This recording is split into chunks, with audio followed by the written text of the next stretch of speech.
Observando los campos, en una ocasión Cristo dijo: a la verdad la mies es mucha, hay mucho trabajo por hacer, pero lamentablemente los obreros son pocos.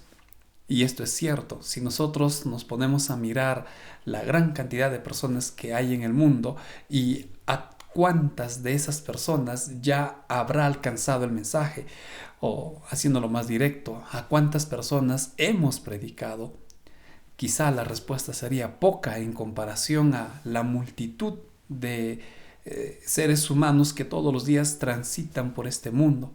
Y muchos de ellos lo hacen sin esperanza, vacíos, sin haber escuchado del amor de Dios, sin conocer que hay un Salvador que está interesado en ellos. En verdad, hay mucho trabajo por hacer. Y si solo dependiera de nosotros, creo que nunca terminaríamos de predicar. ¿Qué está haciendo Dios para ayudar a su pueblo? ¿Qué estamos haciendo nosotros para terminar la obra? Bueno, pueden ser algunas preguntas, pero precisamente la lección aborda esa temática.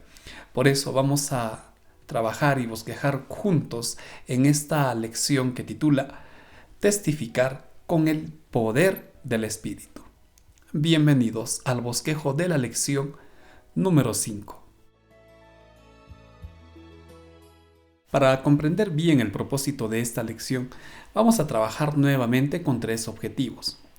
El primer objetivo nos ayudará a aceptar la promesa y entender la necesidad que tenemos del Espíritu Santo. En el segundo objetivo estaremos estudiando la obra que realizó el Espíritu Santo con la iglesia primitiva. Y obviamente esto nos va a servir como ejemplo para ver y conocer lo que el Espíritu Santo puede hacer con nuestra iglesia. Finalmente, en el último objetivo, estaremos viendo la relación que existe entre el trabajo del Espíritu Santo y la palabra de Dios. Con estos 3 objetivos vamos a trabajar en esta lección. Muy bien, trabajemos entonces con el primer objetivo: la promesa y la necesidad del Espíritu Santo. Recordemos que todo está contextualizado dentro de la obra de la predicación. Miren, cuando Cristo estaba por volver al cielo, Él encargó a sus discípulos y también a la iglesia lo que encontramos en el libro de Marcos y Mateo. En estos versículos encontramos la gran comisión que Cristo dejó a sus discípulos, dejó a toda la iglesia. Y esa comisión consiste en predicar el Evangelio a todo el mundo. Esta tarea, la verdad, humanamente es imposible. Ya lo hemos dicho en la introducción. Miren, el cristianismo prácticamente lleva en el mundo 2000 años y aún hay miles de millones de personas que no han escuchado de Cristo. Y es que es así, humanamente, si nosotros tendríamos que cumplir esta tarea solos por nuestra cuenta, es imposible que lleguemos a predicar a todo el mundo. Necesitamos un poder sobrehumano para que esta tarea se cumpla, y solo Dios puede cumplir con esta misión. Entonces, aquí nosotros tenemos que ver algo. Tenemos una gran necesidad para que esto se cumpla, de que Dios nos ayude. Sin su ayuda, sin su intervención, esta tarea es imposible. Por eso es que, estando Cristo con sus discípulos, Él ya les había prometido en Juan capítulo 15 y capítulo 16 que a su regreso al cielo, Él iba a enviar al Espíritu Santo. Enviaré al Consolador, dijo Él, que también puede ser entendido como ayudador. Y Él dijo: os dará testimonio de mí. Miren, solo el poder del Espíritu Santo podría ayudar a la iglesia a cumplir la misión. Con su poder sí sería posible cumplir esta tarea. Entonces, este primer objetivo nos ayuda, en primer lugar, a reconocer nuestra necesidad del Espíritu Santo. Y en segundo lugar, que ante esa necesidad, Dios promete a enviarnos a un ayudador. Y no es un ayudador simple, es el Espíritu Santo, es Dios aquí con nosotros. Por lo tanto, podemos resumir hasta aquí que el cumplimiento de la misión depende del poder del Espíritu Santo. Pasemos ahora al segundo objetivo: el Espíritu Santo obrando en la iglesia. Vamos a ver dos puntos aquí. El primero tiene que ver con el crecimiento. La iglesia cristiana comenzó a crecer. Obviamente eso era porque el Espíritu Santo estaba ahí, pero había un factor que ayudaba a ese crecimiento y ese factor es la consagración. El Espíritu Santo encontró a una iglesia consagrada, una iglesia entregada a Dios. Con esa iglesia, con ese grupo de cristianos, el Espíritu Santo comenzó la predicación. Y es en la predicación cuando miles de personas comenzaron a entregar su vida a Cristo. No solo en Jerusalén, también en otras naciones, extranjeros o gentiles como eran conocidos, comenzaron a entregar su vida a Cristo. Tenemos estos 4 ejemplos. A Lidia, quien no solo ella, junto con su familia, decidió volverse cristiana. En Hechos 16 encontramos el testimonio del carcelero, quien de rodillas le dice a Pablo, ¿qué necesito para salvarme? Y Pablo da la clave. Cree en Cristo y Cristo te salvará a ti y también salvará a tu familia. En Grecia, el apóstol Pablo, el Espíritu Santo le permitió a Pablo, ver la conversión de griegos. En este caso tenemos a Dionisio, a Dámaris, a Crispo, otro gentil que fue convertido por el poder del Espíritu Santo. Entonces, el Espíritu Santo, a través de la predicación, alcanzaba a las personas. A través de la obra evangelizadora de Pablo, seguía convirtiendo y también es necesario recordar que transformaba la vida de las personas.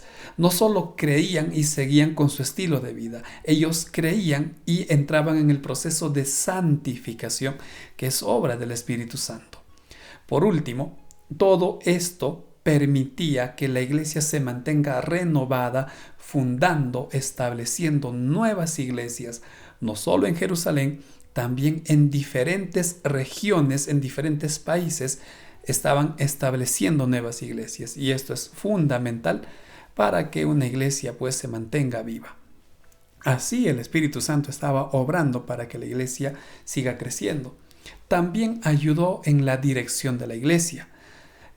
Obviamente dio soporte a muchos de los cristianos porque iban a enfrentar situaciones complicadas, como es el caso de Esteban. Esteban, al momento de ser apedreado, fue sostenido por el Espíritu Santo y quizá como consuelo le permitió ver el trono de Dios y a Cristo ahí. Se manifestó poderosamente, nos dice Hechos 11, a Cornelio, a romanos, a extranjeros, y esto ayudó a Pedro a ir rompiendo los prejuicios que él tenía en su corazón y al mismo tiempo abría la iglesia a personas pues de otros países. Al apóstol Pablo le guió para que él fundara iglesias en Europa. Eso está en Hechos capítulo 16. En Hechos 15 encontramos al Espíritu Santo dando sabiduría a los líderes porque tenían que tomar una decisión en base a algunos problemas que estaban surgiendo. Y por supuesto, todos sabemos el incidente de Felipe, a quien el mismo Espíritu Santo condujo para que presentara el Evangelio a este etíope. Entonces podemos ver cómo el Espíritu Santo ayudó en el crecimiento, fortaleció a los cristianos y por supuesto estuvo involucrado en la dirección que la iglesia debería de tomar. Todo esto no hubiera sido posible sin la presencia del Espíritu Santo y sin la consagración de estos cristianos. Entramos al último objetivo, el Espíritu Santo y la Biblia. Miren, hasta aquí hemos visto que la iglesia necesita del Espíritu Santo. El Espíritu Santo ayudó a crecer, a establecer nuevas iglesias, a dirigir al pueblo de Dios. Ahora vamos a ver la relación que hay entre el Espíritu Santo y la palabra de Dios. Vamos a ver nuevamente estos 3 ejemplos.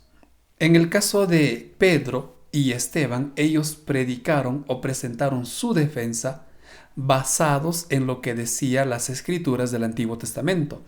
No lo hacían con sus palabras, ellos se fundamentaban en las escrituras. Lo mismo hacía el apóstol Pablo. Cuando él llegaba a una sinagoga, él enseñaba lo que decían las Escrituras. Entonces, estos ejemplos y los textos bíblicos que están aquí son testimonios claros, son testimonios tajantes de que la iglesia cristiana, la iglesia primitiva, basaba sus enseñanzas en lo que decían las Escrituras. Y cuando hablamos de Escrituras, estamos hablando exclusivamente del Antiguo Testamento. Entonces, si para la iglesia primitiva el Antiguo Testamento tenía autoridad, para nosotros no debe ser menor.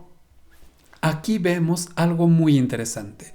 El Espíritu Santo estaba ayudando a estos cristianos a recordar y a enseñar lo que decían las Escrituras. Esto nos recuerda dos cosas. En primer lugar, Cristo ya les había dicho, cuando el Espíritu Santo descienda, Él les ayudará a recordar lo que ustedes han aprendido. Y en segundo lugar, si el Espíritu Santo tendría que anular o contradecir lo que decía el Antiguo Testamento, prácticamente Él se estaría anulando a sí mismo, se estaría contradiciendo. Porque quien inspiró el Antiguo Testamento fue el Espíritu Santo. Entonces Él no puede ni contradecirse ni anularse. Lo que estaba haciendo el Espíritu Santo era confirmar lo que decía el Antiguo Testamento. Recuerden, el Espíritu Santo no podía contradecirse a sí mismo. Al contrario, estaba enseñando a la iglesia y nos enseña a nosotros que nuestra enseñanza, nuestra teología, nuestra predicación debe estar fundamentada en la palabra de Dios. ¿Por qué debemos enseñar la palabra de Dios?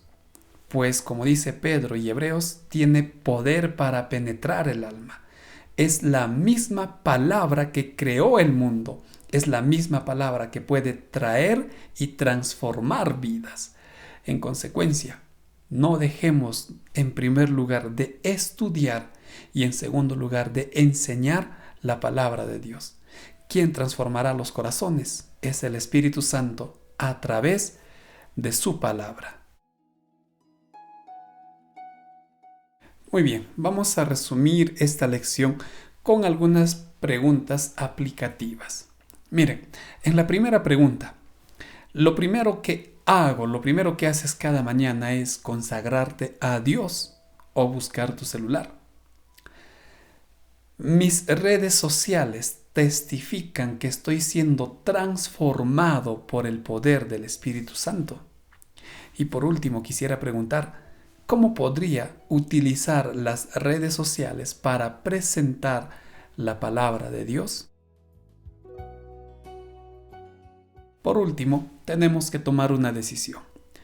Te invito a que analices tu vida en todos los aspectos y comencemos a hacer reformas.